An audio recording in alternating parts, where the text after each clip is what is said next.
From Lagos, the nation's commercial capital, this is the News at 10. Live from Channels Television. Reporting tonight, Amarachi Ubani.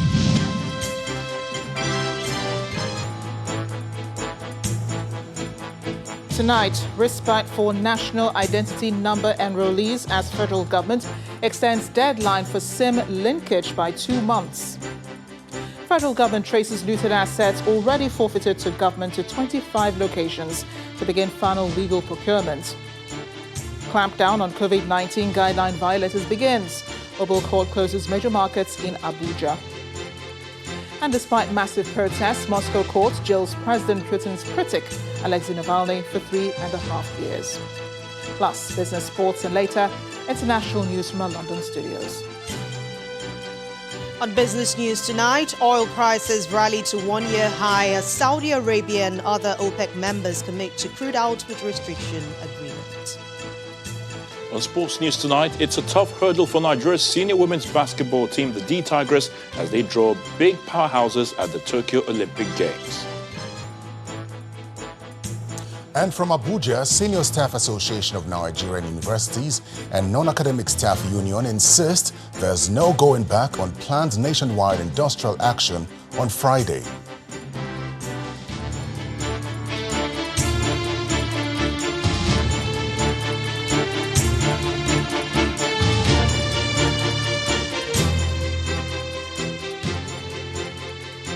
After several weeks of protests and clamour for extension, the federal government today bowed to public pressure by announcing an extension of the deadline for the linkage of national identity numbers to mobile phone SIM cards by 2 months, with a new deadline now set for April 6th.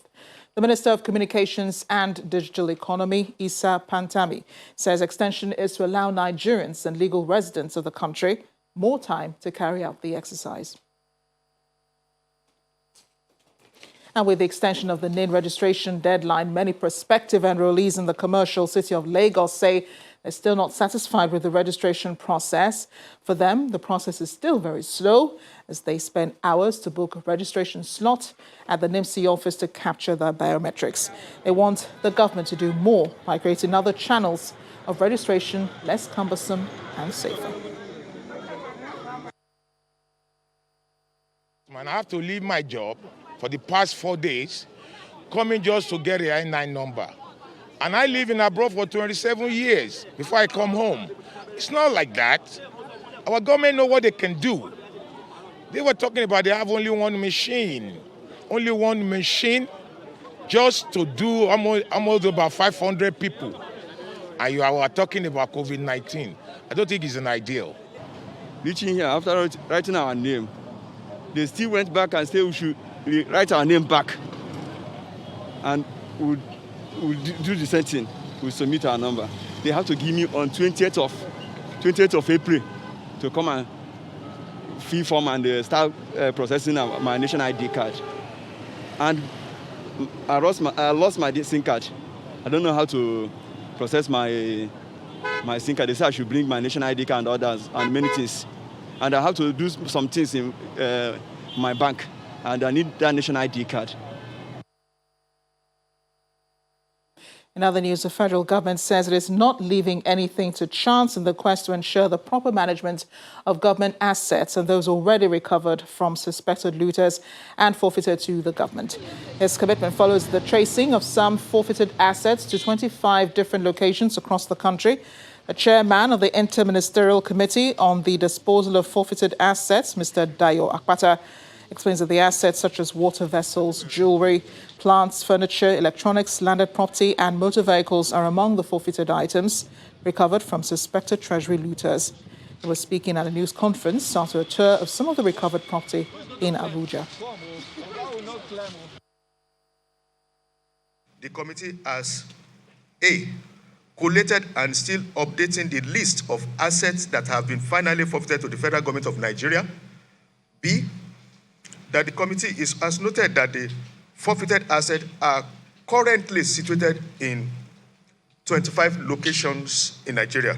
C, embarking on on-site verification and auditing of the forfeited assets to confirm their existence and ascertain the current status. D, sought the collaboration of the Federal Ministry of Works and Housing on asset valuation process in line with excellence rules and regulation. The committee is expected to carry out the following final asset purposes. In generic terms, landed properties, plant, machinery, major motor vehicles, electronics, furniture and equipment, water vessels, canoes, boats, barges, and ships, and ship. Finally, and jewelries, ornaments, and clothing materials. Meanwhile, more plans are underway by government to use the recently launched Nigeria Ports Process Manual to enhance transparency in port administration. And that's according to the Minister of Transportation, Rotimi Amechi, who said the new drive is expected to reduce bureaucratic bottlenecks for key players in the sector and in the long run improve the nation's corruption perception index as well as the ease of doing business ranking. The nation's maritime sector offers the best alternative for the nation's economic diversification, seeing its potential for employment, investment, and trade facilitation. But in spite of this huge potential, the sector has had a fair share of its challenges. This ranges from corruption to lack of transparency and accountability.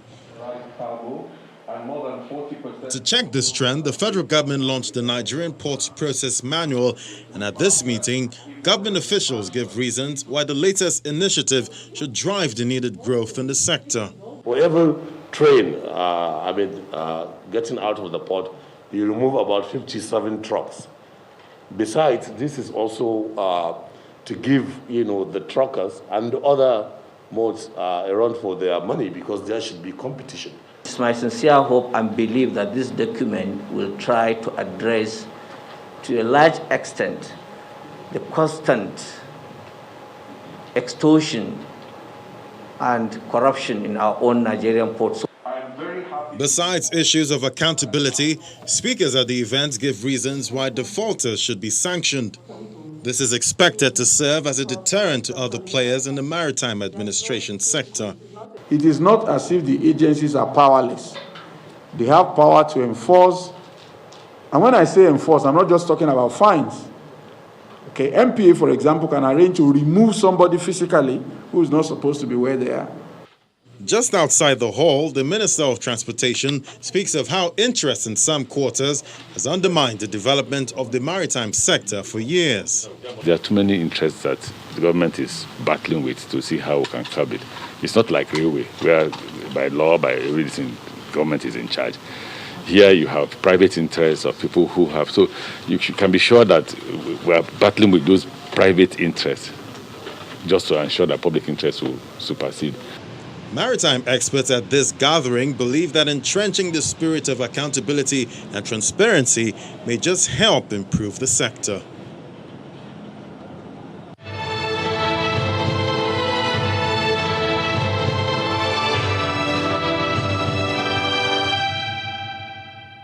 Days after the president ordered for the reinforcement of the COVID-19 health protection regulations, the Federal Capital Territory COVID-19 enforcement team has swung into action, shutting down some markets, including the UTC Area 10 market and the Wuse market in Abuja. The leader of the enforcement team, Mr. Atta Ekaro, says the markets violated the COVID protocol. These traders came to the market for their daily business activities, but they met the market under lock. Manned by the security agents from the FCT COVID-19 enforcement team, nobody is allowed into the premises. Even items that are meant to be offloaded for the day sales remain in the vehicles. Some traders hang around the market, waiting and hoping for some relief, especially because of the perishable items in their shops. We that sell perishable goods, we don't have access of going to carry our goods now. because if we leave it inside the market for 2 days, that thing will spoil. You know, say the market, life is there inside, chicken there inside, that in tomato fruit there inside. You know, say all down, if you should not open the market, all down will spoil. The situation did not deter some from making some brisk business. After all, it's a market, whether inside or outside the premises. Yet, the violations continue as people gather in clusters and some arrests were made by the officials. When coming into this market, you see a lot of boys, a lot of people hanging around. They are close to each other. A lot of people are not wearing the masks, and there is no social distance. You can see a customer moving, and you see like up to 15, 20 boys following one person. Anybody that violates, they should get the person arrested and let the person pay for his sin. If you come to my shop, I have the bucket of water, I have sanitizer, I have the soap. You understand? So they should not use one person's thing to punish others.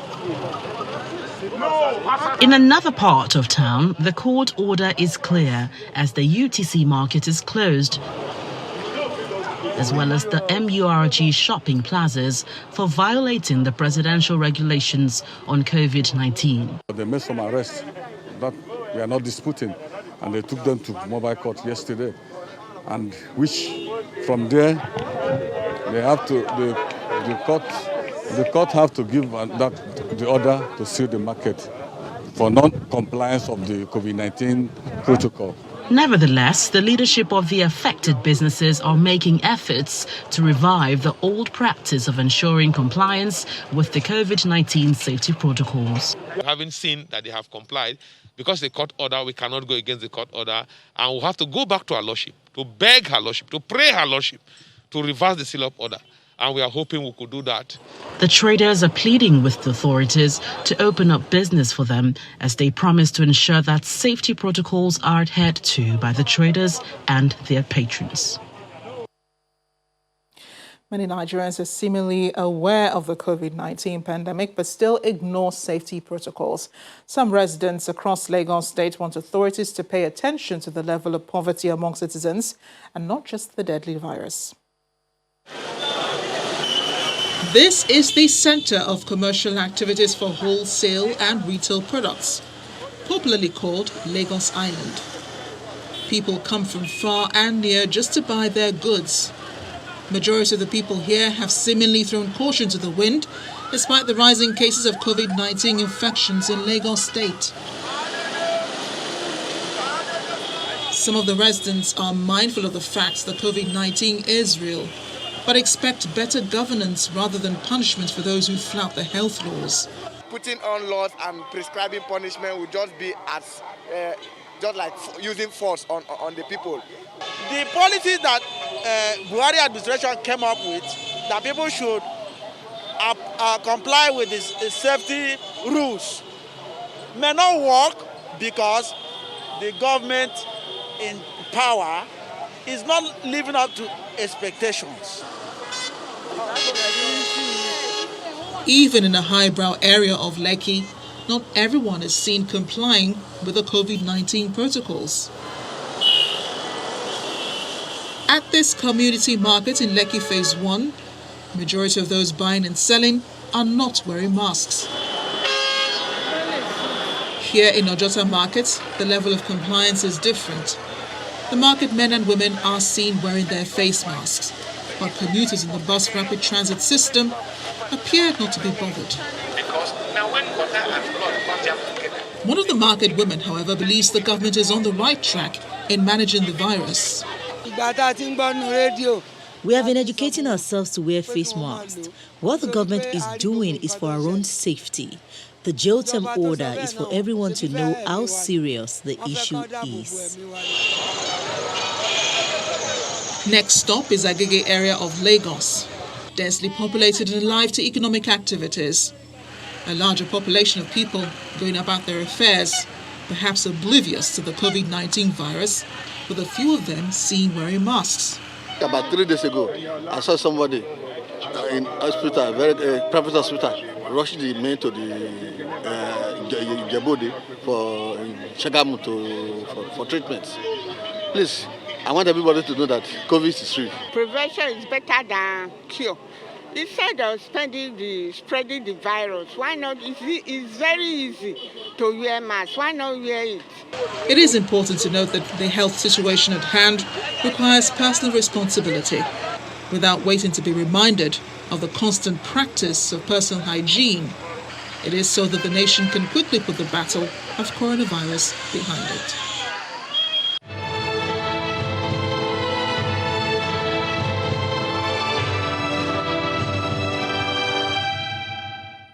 In part two, after the break, National Drug Law Enforcement Agency arrests cocaine trafficker Ukegbu Bright Onyekachi at Lagos Airport.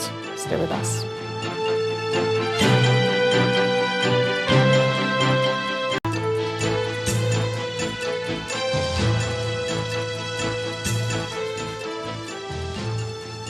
Welcome back. If it has joined us, you're watching the news at 10 live on Channels Television Lagos. A reminder of our top stories. Respite for national identity number enrollees as federal government extends deadline for SIM linkage by 2 months. Federal government traces looted assets already forfeited to governments to 25 locations to begin final legal procurement.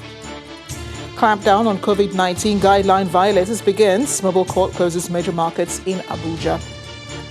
And despite massive protests, Moscow court jails President Putin's critic, Alexei Navalny, for 3.5 years.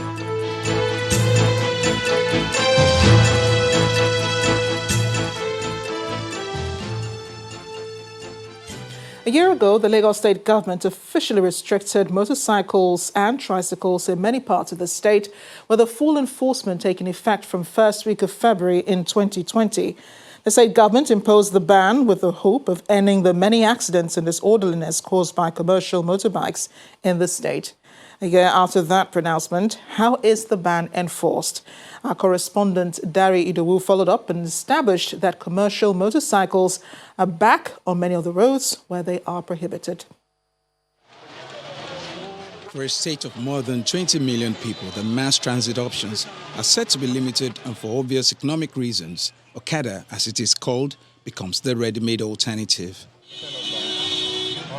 But there are many wrongs considered less befitting of a greater Lagos, the reason by the state government before imposing the ban in 2020. Some raised eyebrows when the announcement was made, and the arguments are also based on statistics available.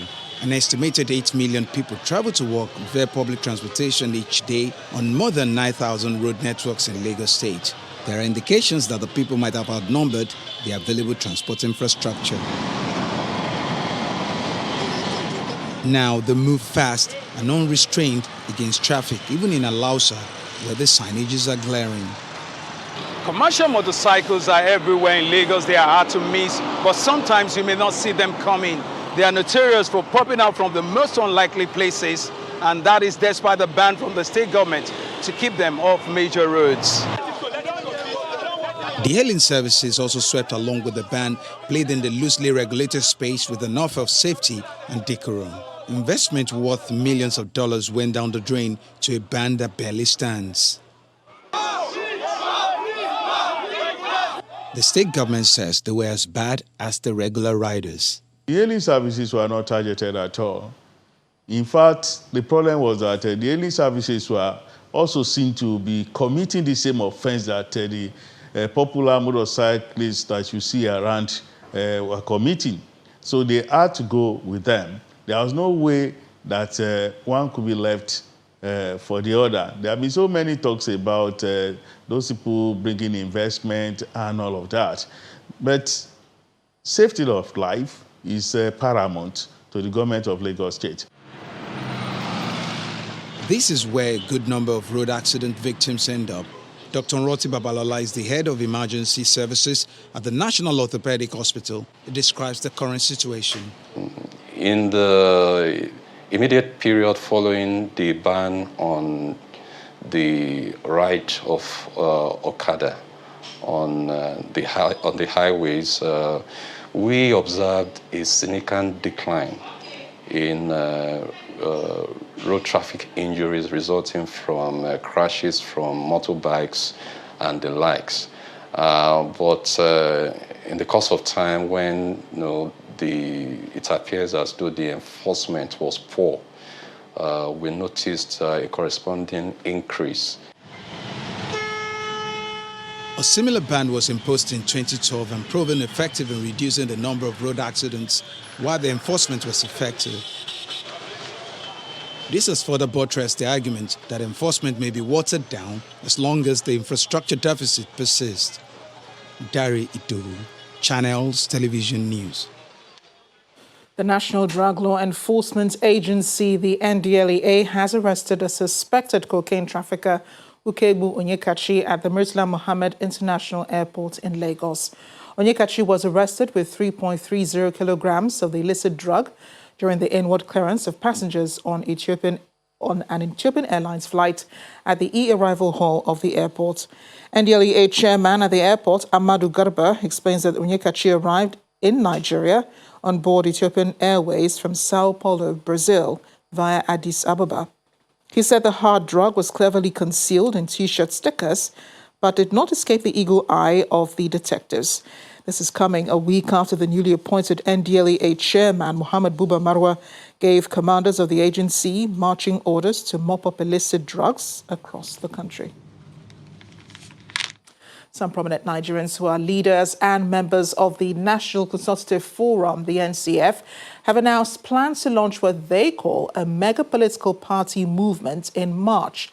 The group, which consists of prominent Nigerians like popular political economist Professor Pat Utomi, former House of Representatives Speaker Gali Naaba, former CBN Deputy Governors Professor Kingsley Moalu and Dr. Obadiah Melafia, say they're collaborating with other groups like the #EndSARS Youth Movement to save Nigeria from what they refer to as a failed political leadership in the country.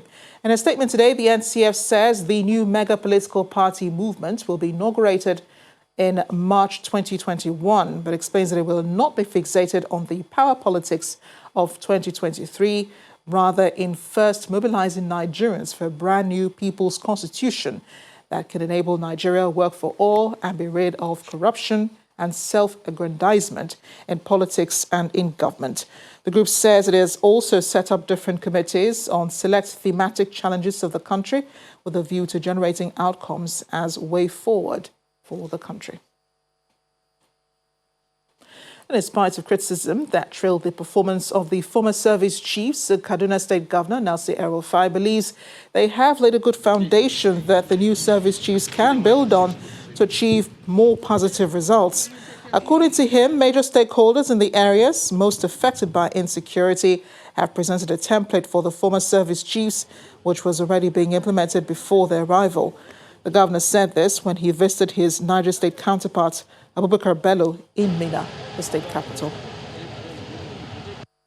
We are badly affected by this banditry, but I believe that we are coming to the end of it because the efforts of the security forces, the Nigerian Army on the ground and the Air Force from the air combined, if sustained, we will see to the end of banditry in a matter of months by the grace of God. The governor of Niger State and I have more than 2.5 years ago presented what we felt was the solution to the problem of banditry, at least in our two states. And I think my advice to the new service chiefs is just to look at what has been recommended and what has been started by their predecessors and continue to do it. Because in the last few months, the Nigerian Army and the Air Force, as I said, particularly, and in Kaduna, even the Nigerian Navy and the Nigerian Police have been quite proactive in fighting banditry. Staying with security, the dreaded bandits again struck in Kaduna today, where they again killed at least 3 persons in Lere and Breningwari local government areas of the state. The Kaduna State Commissioner for Internal Security and Home Affairs, Samuel Arwan, says the attackers, numbering about 6, masked and dressed in black attire, invaded the community last night and began shooting sporadically. He explains that troops, on receiving a distress call, mobilized to the location and engaged the assailants, who then fled into the forest. There was also an attack on Randagi village in Berningwari local government area, where one Dantani Maifaskari was killed and some others injured by the bandits, who also looted shops in the area. I'm going to toss it over now to Terry Ikumi in our studio in Abuja. Hi, Terry. Hello, Amarachi. Welcome to the nation's capital, Abuja. Members of the Senior Staff Association of Nigeria Universities, SANU, and the Non-Academic Staff Union of Universities insist there is no going back on the February the 5th date to commence the nationwide industrial action, even after holding a conciliation meeting with the federal government. The meeting to stop the non-teaching staff of the universities from embarking on the strike was convened by the Minister of Labour and Employment in Abuja. Although the minister told journalists after the meeting that most issues raised by the unions have been addressed, leaders of the union insist that most of their critical demands are yet to be attended to. The striking non-teaching staff are demanding that their members be taken off the government's integrated personnel payroll information systems payments platform, as well as review the sharing formula for the universities and allowances between the teaching and non-teaching staff.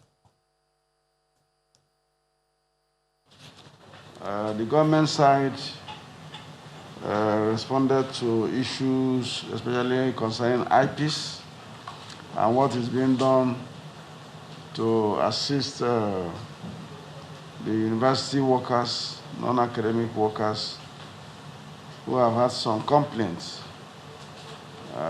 in that direction, especially in terms of some of the allowances that they said were chopped off by the IP system. And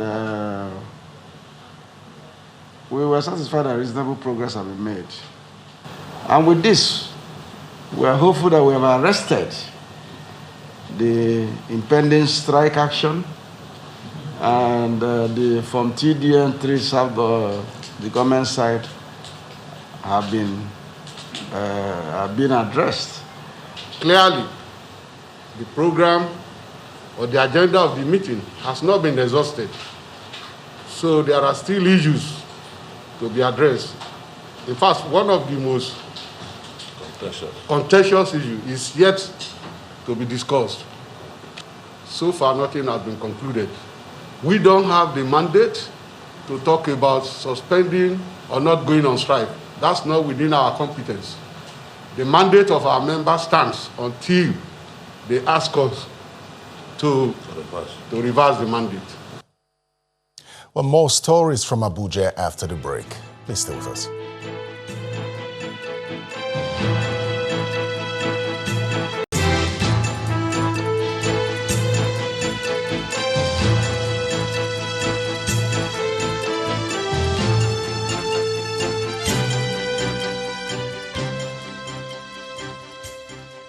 Welcome back to the news at 10.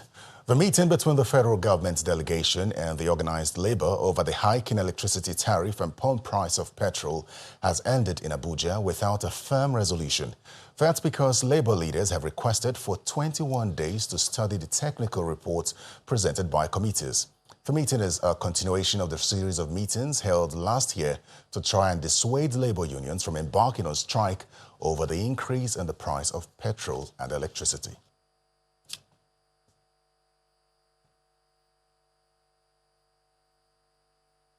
Meanwhile, doctors on the payroll of Ondo state government have embarked on an indefinite strike to compel the government to meet their demands, which include the full payment of their salary arrears. The spokesperson of the Ondo government, Doctors Forum, Dr. Molayo Lubosede, laments the poor condition of service under which the doctors are forced to work. The doctors reject the payment of half salaries for government workers, insisting that doctors will not accept such. A few days ago, we received the real shock, disappointments and discouragements. The 50% of our salary for the month of November 2020. That was on the 30th of January 2021. We received 50% of this salary. It was very unfortunate and insensitive for the government of Ondo State to do this. In the middle of a pandemic, where we are already being owed 4 months. And despite these 4 months, we continue to work to give our best to the people of Ondo State, knowing that we were all in the middle of this pandemic together. So the payment of that 50% was the last straw that broke the camel's back. The doctors are already working under very difficult conditions, where infrastructure and welfare package is poor. It is now unbearable that hunger, depression, and inability to pay our bills be added.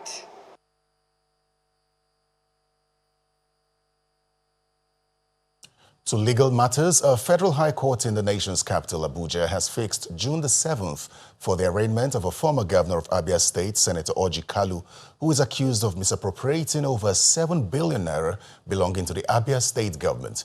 Justice Inyang Ekwo adjourned the matter following an oral application by the prosecutor that a letter has been written to the Chief Judge of the Federal High Court requesting that the trial be conducted in Lagos. The prosecutor, Chile Okuruma, informed the court that the Chief Judge is yet to respond to the letter, which was written in line with the judgment of the Supreme Court ordering the retrial of Senator Kalu.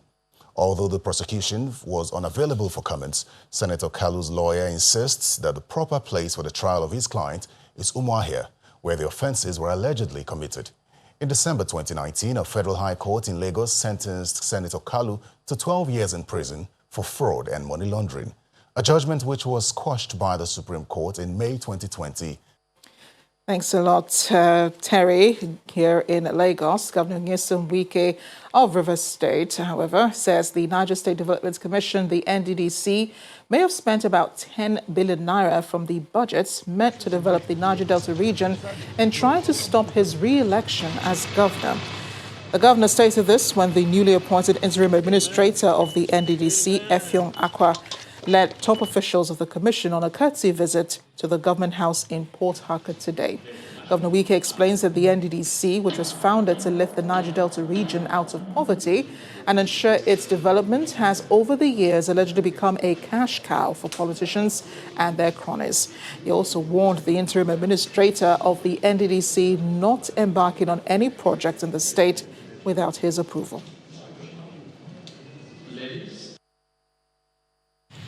When you have an opportunity to make contribution to the development of your land, of your fatherland, you must see it that it's a blessing that God gives to you. You must not see it as a way to set back your region. NDC was a cash cow for politicians.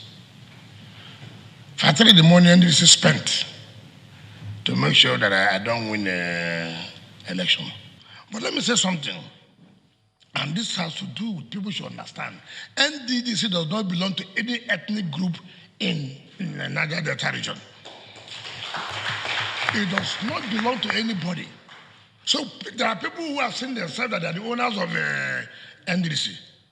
There are people who believe that if they appoint somebody from Edo, that's what they call Niger Delta. If they appoint somebody from a Cross River, that's what they call Niger Delta. We must have to stop that. We must have to stop that.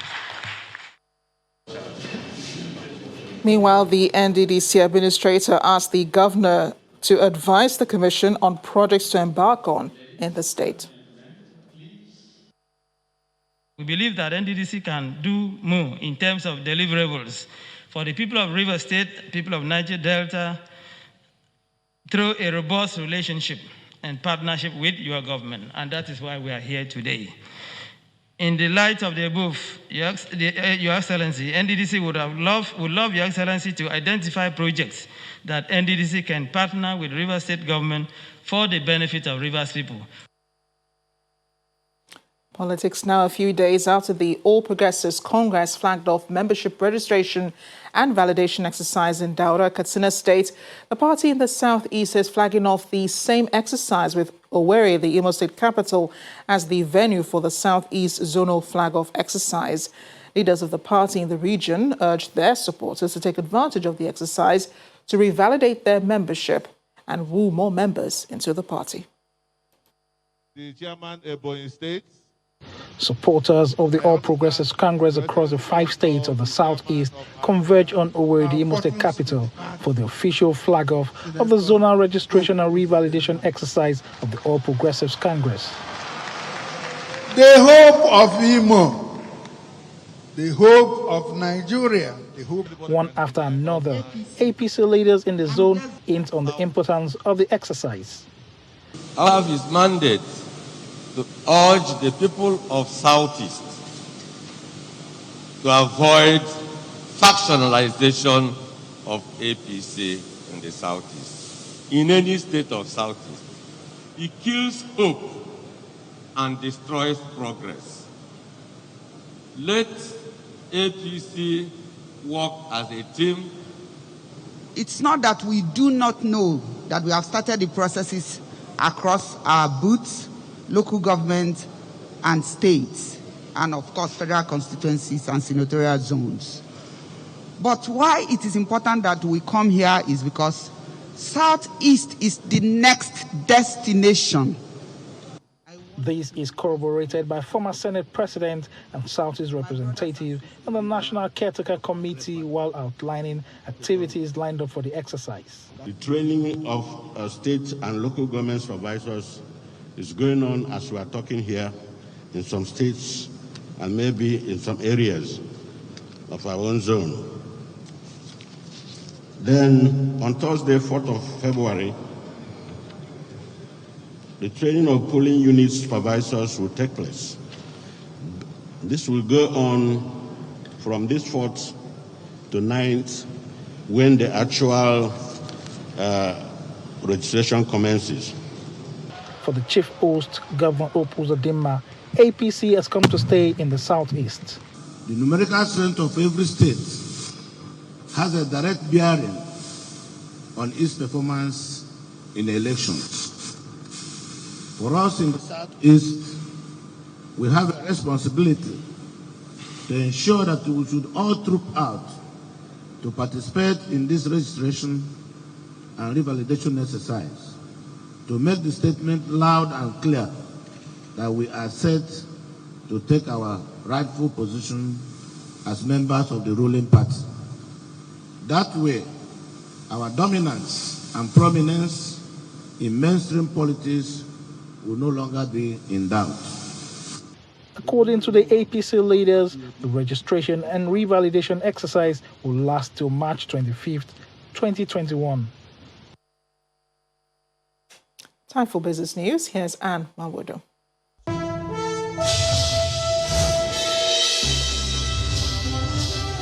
Thank you, Marachi. Well, we'll begin business news with some good news for Nigeria's budget. The crude oil price on the international market has now hit a one-year high, and that's after climbing by 2% today. This is coming after data showed the world's top oil producer, Saudi Arabia, and other key members of the producer group OPEC Plus are cutting crude output in line with its commitments. International oil price benchmark Brent crude touched $58.05 a barrel in the earlier session today, and that's its highest level since January last year, before it dropped to $57.52 a barrel as at 9:45 p.m. local time today.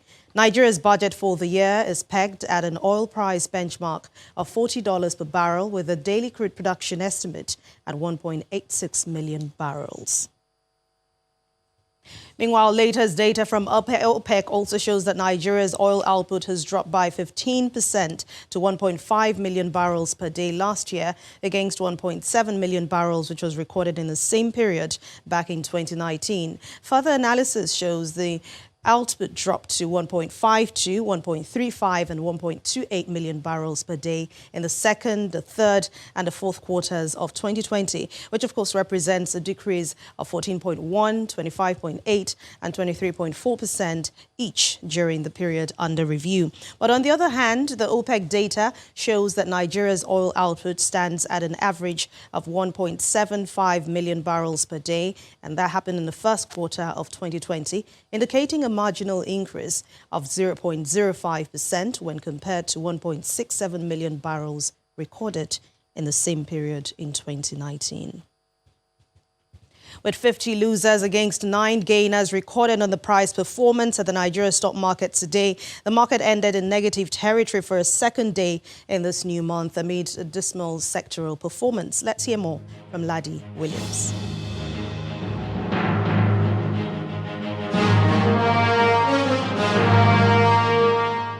Thanks, Anne. Welcome to the Stock Market Report.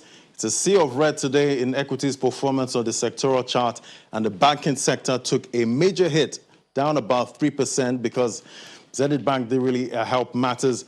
But you know what? The trader I spoke to earlier today actually said this is nothing to worry about. It's just mere profit taking, which will fizzle out before the end of the week. But here's what these profit takers did to the index. Almost 1% down. Did you see that? The bear taking the shine again, but look at the activity chart. There's still some bargain hunting there. Although it may not be as much as we saw yesterday, there is still some level of action, meaning that some investors are still positioning. You may choose to call it a game of survival of the fittest. Perhaps, and you may choose to play this game with me, but make sure you have the heart for the possible outcome. It's back to you now.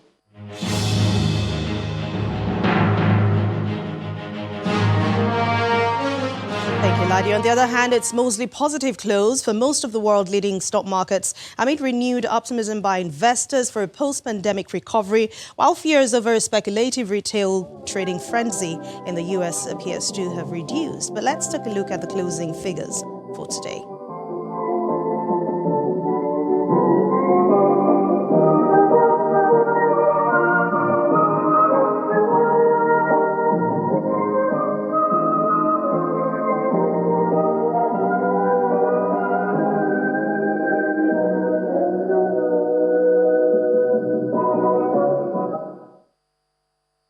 That's Business News Tonight. Thank you for watching. I'm Anne Nwawadu. It's back to you, Amarachi. Thanks a lot, Anne. Kremlin critic Alexei Navalny has been jailed for 3.5 years for violating the conditions of a suspended sentence. Navalny has been detained by authorities since January 17th, when he arrived in the country after treatment following his poisoning with the Novichok agent in August last year. Strong international reaction to the sentence came quickly, with the Council of Europe saying the judgment defied all credibility. Here's Simon Pusey with more international news and around the world in 5. Good evening and welcome to the Channel Studios here in London with your international news around the world in 5. Calls from world leaders are growing for the release of Aung San Suu Kyi after Myanmar's military coup.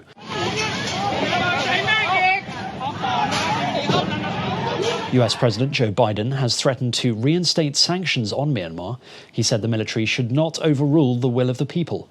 Along with the US, the United Nations, the UK and the EU have all condemned the military takeover amid fears of potential protests and unrest. The new military rulers have said that there has been election fraud, and they claimed that they will be in charge for 12 months before they hand power to the winners of a free and fair election. The UK government has announced that surge testing will take place in various parts of England after the South African variant of the coronavirus was detected in the country. On-the-spot doorstep tests, home testing kits and mobile testing units will be deployed in 8 areas, and people have been advised to further limit the time they spend away from home. Well, this is the first day of a major operation. Researchers have so far concluded the South African variant is more infectious, but they have not found divergence when it comes to symptoms. President Joe Biden has met with 10 Republican senators to discuss their proposal to shrink his sweeping $1.9 trillion COVID-19 relief package. I'm anxious for it to talk. The talks are considered one of the first tests for the newly elected president, as he could opt to pursue a scale-back measure that will fulfill his pledge to foster a broad compromise or use his majority in Congress to reach for a more robust relief effort. His view is that the size of the package needs to be commensurate with the crisis. Mr. Biden has signaled openness to negotiate. However, the White House press secretary has indicated that the president will not be giving much ground. Meanwhile, a massive winter storm has hit the US East Coast, forcing the closure of vaccination sites and the cancellation of hundreds of flights. New York City and New Jersey have both declared a state of emergency as several inches of snow have already fallen. The powerful storm has halted vaccine distribution in Connecticut, New Jersey, Rhode Island, Philadelphia, and parts of Washington and the New York area. Wind gusts of up to 50 miles an hour are also forecast for several days, as New York State Governor Andrew Cuomo has warned that it's going to get very bad very quickly. The United Nations has warned that more than 20,000 refugees are missing after 2 camps in Ethiopia's war-torn Tigray region have been destroyed. Satellite images show the destruction of the 2 camps, sheltering thousands of refugees, mostly from neighbouring Eritrea. Refugees are fleeing from conflict. UN's High Commissioner for Refugees, Filippo Grandi, has said that many of them have been caught in the crossfire, abducted and forced to return to Eritrea under duress by Eritrean forces. Since the start of the fight on November the 4th, in the Tigray region, thousands of people have died and hundreds of thousands have been forced to flee from their homes. There are shortages of food, water and medicine across the region of more than 5 million people. Ugandan opposition leader Bobi Wine has filed a legal challenge in the country's Supreme Court against the election results. I am very confident that we defeated the dictator by far. Mr. Wine wants the Supreme Court in the capital Kampala to nullify the victory of Yoweri Museveni in the January the 14th poll. The opposition leader has accused the military of allegedly stuffing ballot boxes, casting ballots for people and chasing voters away from polling stations. Mr. Museveni, who has been in power since 1986, has dismissed allegations of vote rigging, calling the election the most cheating-free since independence from Britain in 1962. At least 59 homes have been destroyed by an out-of-control bushfire in Western Australia. Many homes and properties have been burned down in the Perth Hills district as firefighters are trying to control the blaze that stretches 80 kilometres and has already burned through 8,000 hectares. Authorities have warned residents that despite the 5-day COVID-19 lockdown in Perth, if they do not feel safe, they must evacuate their homes and head to the closest evacuation centre. And finally, after Beijing was chosen to host the 2022 Winter Olympics, China has witnessed a boom in ski resorts, and winter sports have seen a huge increase in popularity. In China, it's double. Wu Bin, vice chairman of the Beijing Ski Association, has said the number of resorts in China has increased more than 60% over the past 5 years, and that skiing visits in the country have doubled from 10 million to more than 20 million. Winter sports have also gained popularity in the warmer southern provinces, as residents can experience the snow in Sunac Snow Park in Guangzhou, one of the world's biggest indoor snow parks. Since opening last June, Sunac has received nearly 2 million visitors in less than a year. And that's your international news around the world in 5. Now back to the Channel studios in Lagos. Thanks, Simon. And the 100-year-old Captain Sir Tom Moore has died of coronavirus complications. Captain Moore, who raised almost £33 million for NHS charities in the UK by walking laps in his garden, was admitted to Bedford Hospital on Sunday after he tested positive for the virus last week. The Queen has led tributes to Captain Sir Tom, recognising the inspiration he provided for the whole nation and others across the world. Announcing his death, his daughter said the last year of their father's life had been nothing short of remarkable. He could not be vaccinated due to other medication he was receiving for pneumonia. Over now to Ayotunde Balogun for sports news.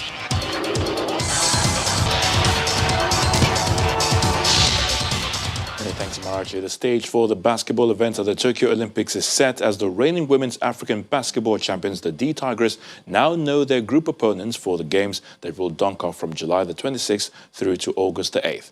They will battle Japan, France and the United States of America in Group B for a chance at taking home an Olympic medal. The D Tigers will kick off their campaign against the US on July the 27th, followed by France on July the 30th. The team's final group game will be against Japan on August the 2nd. The teams placed first and second in each group, and the 2 best third-place teams in the group phase will advance to the knockout stage. Meanwhile, the men's senior basketball team, the D Tigers, just like their female counterparts, will also do battle in Group B in the men's basketball events scheduled for July 25th to August the 7th. For the former African champions, they will battle Australia, and the winners, they will emerge from the Olympic qualifiers between Croatia and Serbia. The D Tigers will begin their campaign against Australia on July the 25th in the quest to also win an Olympic medal for themselves. To football, Sheffield United fought back to claim a priceless 2-1 victory over fellow strugglers West Bromwich Albion in the English Premier League. Elsewhere, Arsenal had 2 players sent off as they threw away a lead and lost 2-1 to Wolverhampton Wanderers at the Molineux. In the 2 other matches, there are a few minutes left to play at Old Trafford. Manchester United tearing 10-man Southampton apart in a one-sided encounter, while Newcastle United and Crystal Palace are battling it out at St James's Park. Now to tennis, world number 1 Novak Djokovic has kicked off his season in style. And that's with a 7-5, 7-5 victory over the Canadian talent Denis Shapovalov on his favourite Rod Laver Arena court before returning to lead Serbia to a doubles victory that sealed their ATP Cup opener 2-1 earlier today. Now, Serbia clinched the opener thanks to Djokovic, and Canada bounced back to level the tie at 1-1 after Canada's Milos Raonic had eased past Dusan Lajovic 6-3, 6-4. Djokovic then returns to play in the decisive doubles with Filip Krajinovic, and the pair clinched the tie with a 7-5, 7-6 win over Raonic and Shapovalov. Class.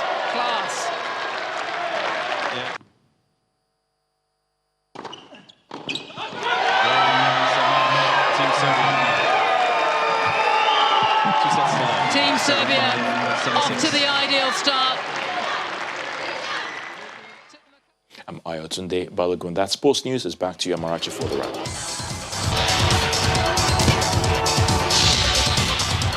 And the main news again, respite came today for prospective and release of the national identity number as the federal government extended the deadline for SIM linkage by 2 months. Also today, the federal government traced looted assets already forfeited to government to 25 locations. 5 of the locations have already been found in the nation's capital, Abuja. And despite massive protests, a Moscow court today jailed President Putin's critic, Alexei Navalny, for 3.5 years. That is the news at 10 tonight. Thanks for watching. I'm Amarachi Ubani. Good night and stay safe.